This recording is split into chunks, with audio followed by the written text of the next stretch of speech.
the day Connor moved in with me. As a single dad, when he moved up with me from being with his mom, we didn't have any money. So we started cutting cedar to sell cedar. The ranch we lived on had a ton of cedar, and so it was a way to work and make money and not have to travel and not have to leave Connor home alone. I didn't understand the value of a dollar until I drug it out of the woods in the form of a stick. You know, the impact of looking at your child and wondering if you're going to be able to buy him food or soccer shoes, that never goes away. It sits on your heart forever. So as we walk through life now on how to manage the business, how to manage our money, where we're at, there's a gratitude that just never leaves, because when you've had absolutely nothing, every day of life now is this amazing blessing. I think that as we walked into a real business like Trinity Excavation, we didn't know how to run a corporation or a big business.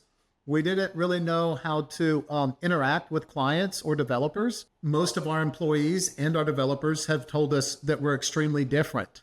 And I didn't know how to take that for the first 6 months or a year.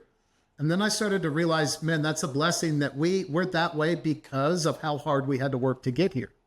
Nobody can ever work harder than us. So the progression was some people opening doors and believing in us, and then also kind of being in a position where we had to step up. When you work really hard and you realize everything you're working for is on the line, there's a different grit that comes out. And with the determination that we're going to do the best job that we can. The biggest project that we had done to date came from a very small pain in the butt water gap that we did not want to do. We just didn't say no. We said, yep, we'll figure it out. We got over there. We didn't leave that property for 18 months, right? We went to do a water gap, and he kept adding things. And in the process of us doing clearing and fencing and some entrance work for him and everything, we watched his existing road crew make a whole lot of mistakes, right? And he looked at me and he said, you guys can do this. And he fired the other crew and sent us a set of plans and said, here you go, build the road. And I said, oh,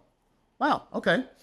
All right, God, if this is where you want us, this is what we'll do. We would work all day with the same intensity that we did at the very beginning. We were still ignorant in that, but in order to cure my ignorance in that, every night when I would get home from work, I would spend an hour and a half just going through the plans on whatever section of road we were working on that day. I just trained my brain for the first 2-3 months until I had that design in my head. Connor and another one of the younger guys, they spent every night reading plans.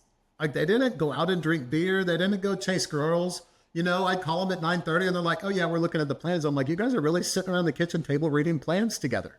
Like, okay, that's awesome. And truthfully, it was Connor that put those pieces together. He figured it out. That's one thing, tell people this all the time.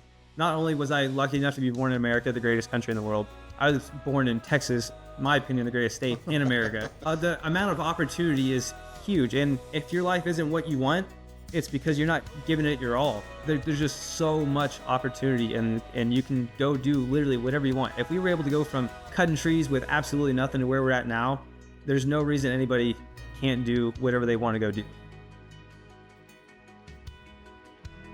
Building the future and something to look back on, and just being proud of that and proud of what we've accomplished and how far we've came from not knowing that a chainsaw didn't need oil to now having several platted subdivisions under our belt. Being able to look back when I do have kids one day and drive through those subdivisions and be like, yeah, Daddy built this one day, way back in the day, and it's still here and it's still standing strong.